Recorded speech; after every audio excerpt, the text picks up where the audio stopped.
you all a very, very happy Navratri, very happy Durga Puja. And this Durga Puja and Navratri brings you all happiness, wealth and health, and pray Durga for the wellness of everyone.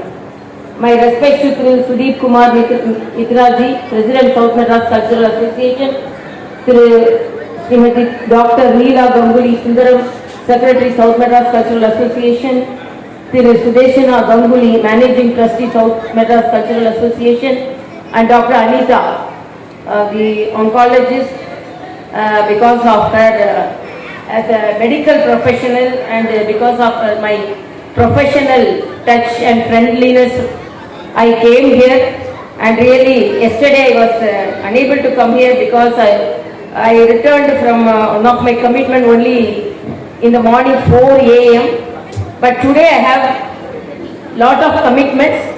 But because I was committed to come yesterday, I should not disappoint you. So I squeezed my today's schedule and I came here. So first of all, apologize for not coming yesterday, but be happy that I could come today.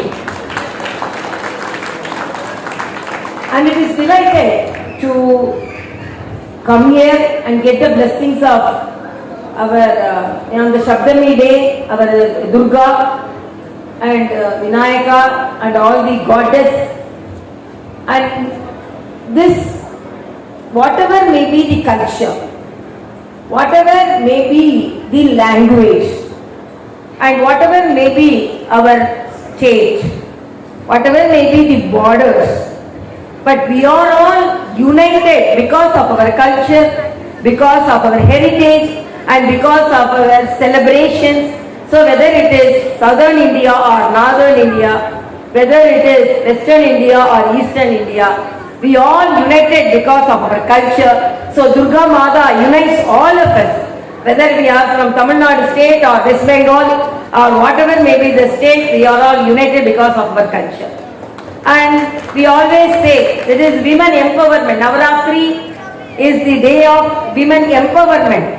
So in Tamil Nadu, in a lighter sense, we say for Shivaratri only 1 day, and for Navaratri it is 9 days. So it is women empowerment. Even though Shiva is the God who blesses even all the Shaktis, but women empowerment is celebrated not only socially, spiritually also. Women are more empowered. And this type of pujas gives us confidence. And during Corona, we all felt how our spiritualism and our heritage is safeguarding us. And as a doctor, I know that abroad, in our foreign countries, large number of loss of lives were there. But WHO itself predicted more than 45 lakh of deaths will be there in India. But why we were safeguarded? Because of our cultural, traditional food habits and our spiritual attachment.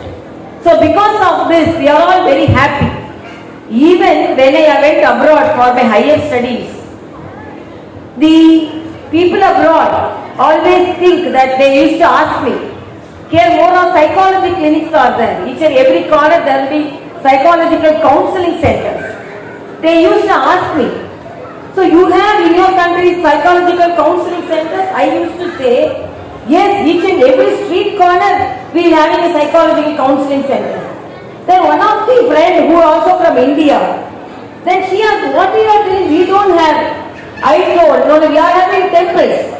Each and every corner we are having temples, gods and goddesses are blessing us. That is the psychological treatment for all of us.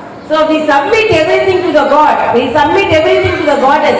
So she will take care. He will take care. That is the confidence of our culture, and whatever may be the situation, this unites us.